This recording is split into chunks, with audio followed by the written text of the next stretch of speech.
I would like to tell you a story about a man named Mr. U.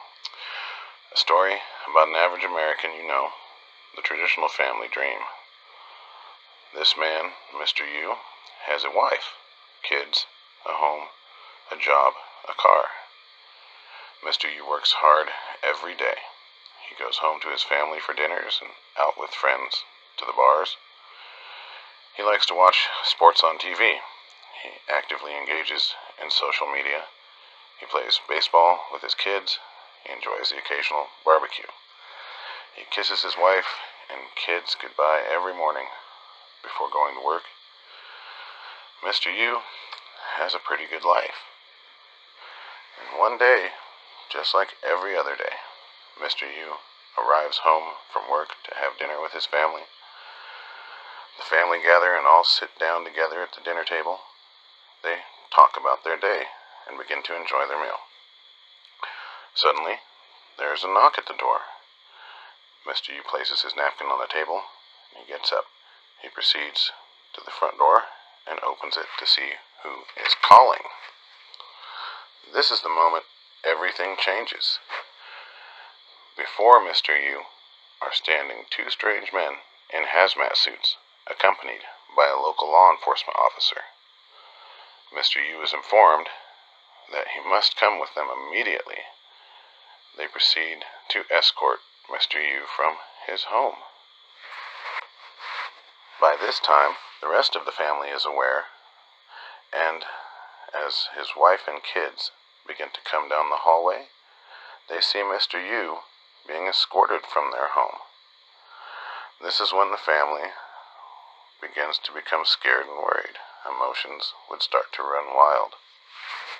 As Mr. U's wife reaches the front door, she can see Mr. U being walked to a white van, a local law enforcement officer standing on each corner of her lawn, and she and the kids are being detained at the doorway and told to calm down and go inside.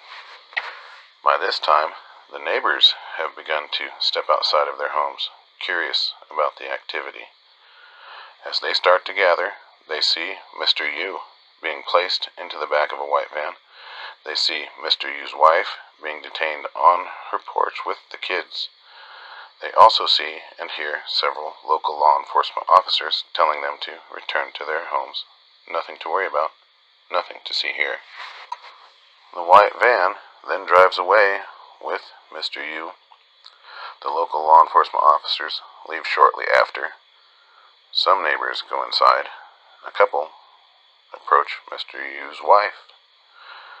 They inquire as to what has happened and what this ordeal was about, to which the only reply they are able to get from Mrs. U's wife is that Mr. U was possibly very sick, and that Mr. U's wife would be contacted by the authorities shortly, or by Mr. U, and there was nothing to worry about.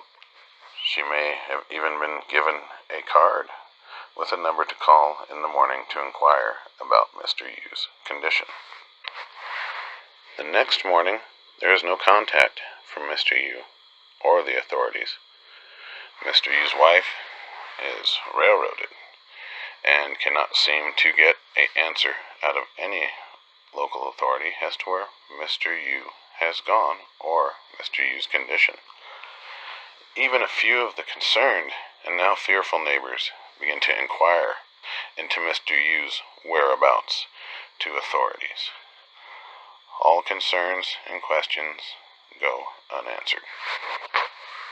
Then, a few nights later, the same scenario happens again, this time to a neighbor across from Mr. U's residence.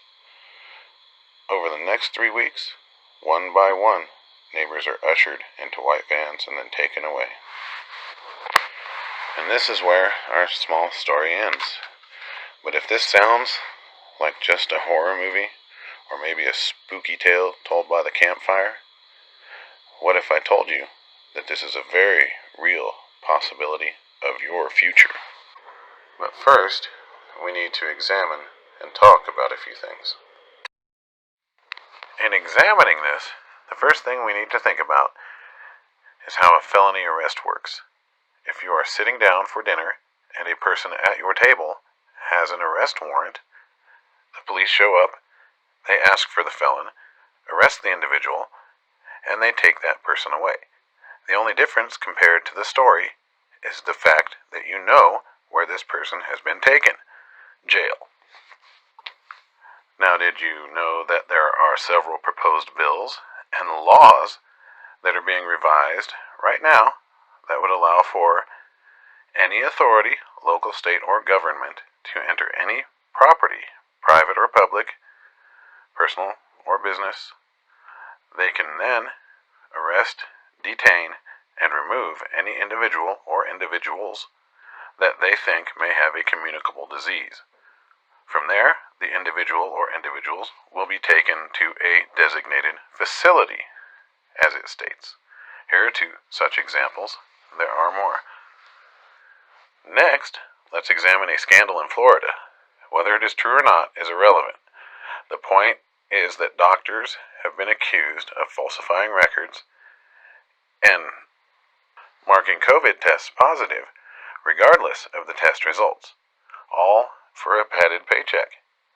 So how much money do you think it would take to, say, bribe a doctor to mark on a document that you may have a communicable disease? Now, if you combine that with the proposed bills mentioned previously, how hard would it be for a government or entity of authority to maybe send white vans to your house if you, say, posted a political statement on social media that someone did not agree with, like a government or entity of authority?